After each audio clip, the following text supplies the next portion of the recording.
Halo semuanya, pada kesempatan kali ini saya akan membahas praktikum mengidentifikasi dan analisis karbohidrat. Yaitu ada 4 bagian uji yang akan dilakukan, yaitu uji Benedict, uji Emilum dengan 2 variasi, yaitu hidrolisis sukrosa dan penentuan kadar glukosa dalam urin. Mari kita simak videonya langsung ke tujuan percobaan. Pada tujuan percobaan, ini untuk mengenali sifat-sifat khas berbagai jenis karbohidrat, mulai dari kemampuan gula mereduksi, keberadaan pati dalam sampel, perubahan gula non pereduksi menjadi pereduksi setelah hidrolisis, hingga cara menentukan kadar glukosa dalam urin. Nah, di sini saya akan menjelaskan fungsi dan gimana sih cara kerjanya. Pertama, pada uji Benedict ini kita akan menambahkan larutan Benedict yang mengandung tembaga sulfat, natrium karbonat, dan natrium sitrat. Nah, CuSO4 ini menyediakan ion CO12 yang nantinya itu akan direduksi oleh gula. Lalu Na2CO3 akan membuat suasana basah. Dan natrium sitrat menjaga ion CO2+ tetap larut. Nah, campuran ini akan dipanaskan dalam water bath.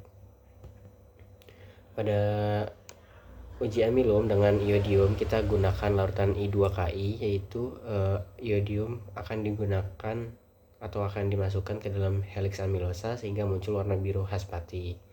Selanjutnya, pada uji hidrolisis amilum dengan asam, larutan pati ditambahkan HCl pekat dan dipanaskan.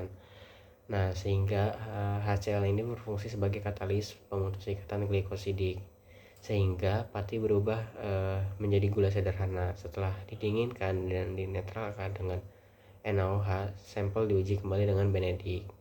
Lalu pada uji hidrolisis sukrosa ditambahkan HCl pekat lalu dipanaskan dengan setelah dingin, larutan dinetralkan dengan NaOH dan diuji dengan Benedict.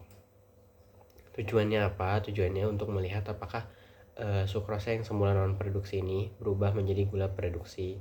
Terakhir, penentuan kadar glukosa dalam urin, kita akan menyiapkan standar glukosanya dulu sebanyak 0,5% dalam buret. Lalu kita campurkan dengan larutan CuSO4, larutan signet dan larutan ferrocyanida. Lalu kita campurkan ini dan dipanaskan, lalu dititrasi sehingga warna larutannya itu berubah menjadi warna kuning jernih. Dengan cara ini kita bisa membandingkan nih dengan sampel urin yang diuji. Apa sih alasan dan warna hasil reaksinya itu apa? Pada uji Benedictnya ini perubahan warnanya itu dari biru, hijau, kuning, oranye hingga terakhir menjadi warna merah bata. Nah, ini terjadi karena gula produksi ini mereduksi ion CO2+ menjadi endapan CO2O. Nah, semakin pekat warnanya ini semakin tinggi juga kadar gulanya. Pada uji iodium, warna biru muncul karena kompleks iodium yang masuk ke helix amilosa. Nah, warna ini bisa hilang saat dipanaskan karena helix itu rusak, lalu kembali saat didinginkan. Pada hidrolisis amilum dengan asam pati, awalnya tidak memberikan hasil dengan Benedict, namun setelah dihidrolisis menjadi maltosa dan glukosa, larutan Benedict menunjukkan endapan warna merah bata.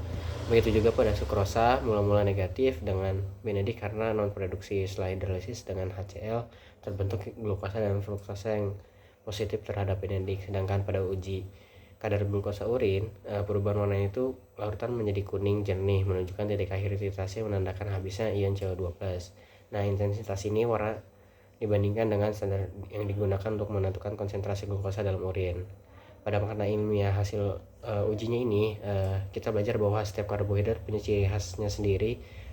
Gula produksi bisa langsung bereaksi dengan Benedict, pati dapat dideteksi dengan iodium. Dan sukrosa awalnya non produksi berubah menjadi gula produksi setelah hidrolisis. Dan kadar glukosa dalam urin bisa ditentukan secara kuantitatif melalui titrasi. Secara ilmiah hasilnya memberikan gambaran penting bagaimana nih karbohidrat dapat dianalisis dalam bidang biokimia maupun medis. Demikian penjelasan praktikum identifikasi dan analisis karbohidrat. Semoga membantu untuk kita memahami jalannya ujian, fungsi reaksi, perubahan warna, serta makna ilmiah dari hasil percobaan. See you guys.